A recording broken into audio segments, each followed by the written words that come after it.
What's up, folks? MrCakes here telling you like it is. What if I told you history is repeating itself? What if I told you the same laws that were once used to silence political opponents, deport immigrants, and used to suppress free speech in 1798 are being used again in 2025? Today, I want to read you a report that I've been building that uncovers the parallels of the Federalist parties of 1798 through the early 1800s, and its past use of these laws, its current and modern use in the Republican Party, and the parallels of the farther Republicans and farther left Democrats, parallels to both Federalist parties, the Democratic Federalists and the Republican Federalists of the early 1800s. And I want to show you how America is on the brink of a dangerous cycle.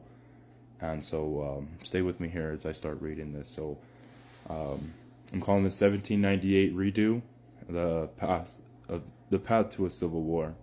So, the Federalist Playbook, controlling dissent. In the year 1798, the young United States was on edge. War with France seemed possible, and the political divisions were growing deeper.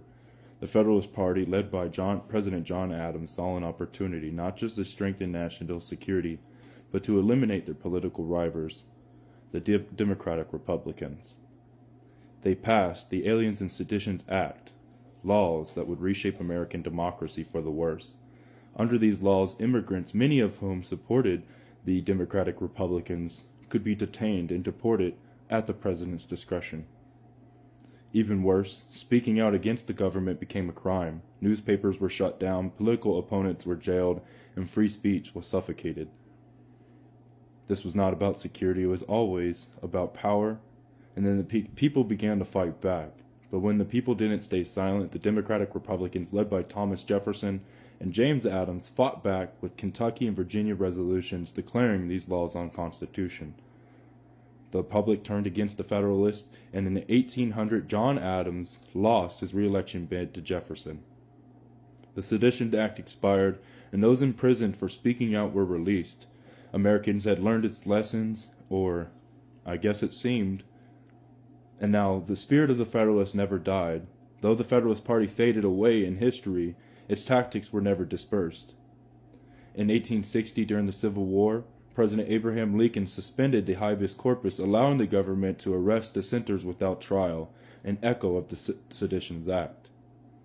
In 1917, the Espionage and Seditions Act were passed during World War I, making it illegal to criticize the war effort, just as it became illegal to criticize the government in 1798.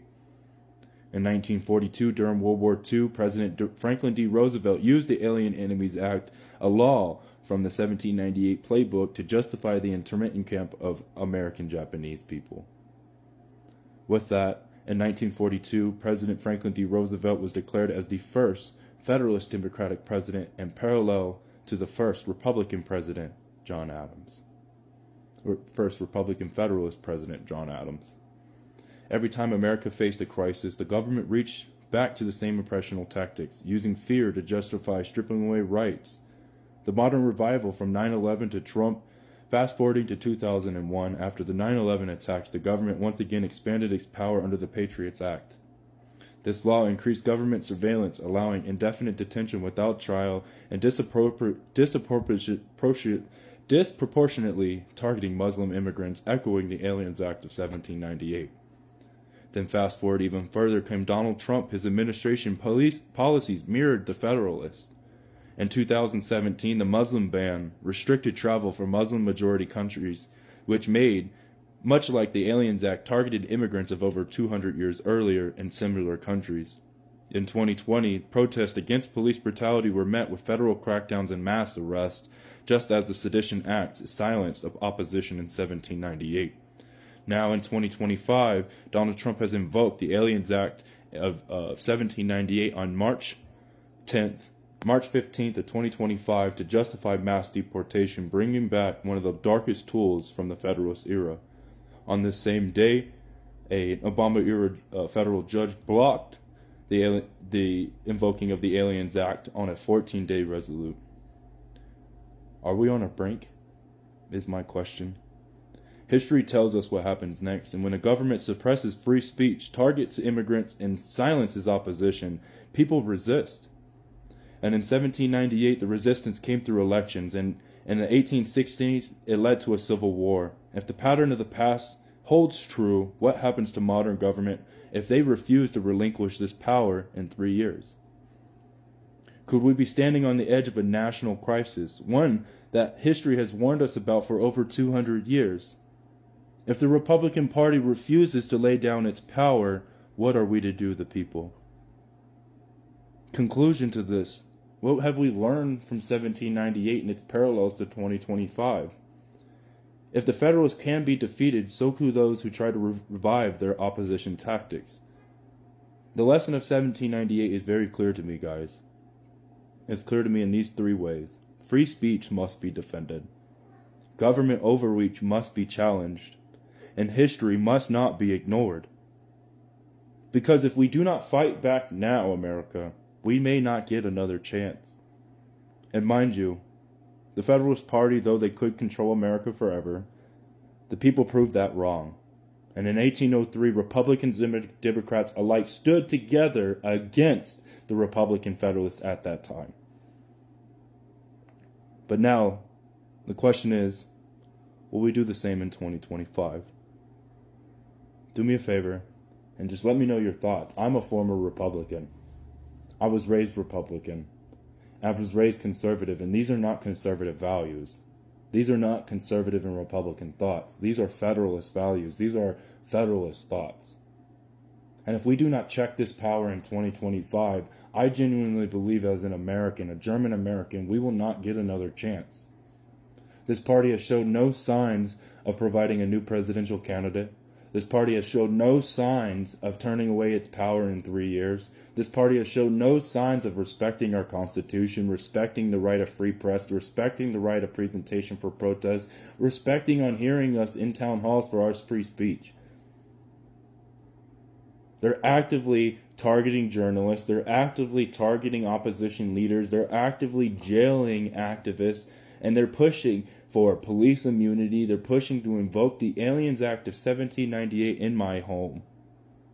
And in Colorado, Lauren Boebert and Gabe Evans both have agreed to use the Aliens Act of 1798 against people in my community, but have both remained silent on white nationalism within this state. And as a person from the state of Tennessee, I watched my state and its history. My call on America is to hear my words. I'm 28. I'm tired. America is on edge. I love history, and I'm literally watching us repeat itself. So I named this little excerpt, this little 6-minute, 8-minute passage, A Path to Civil War. Because in 1803, Democrats and Republicans stood together against the Confederacy, against the Federalists that led to the Confederacy.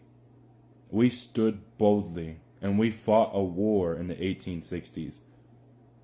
500,000 Tennesseans in the state of Tennessee fought and bled, defeating the Confederacy.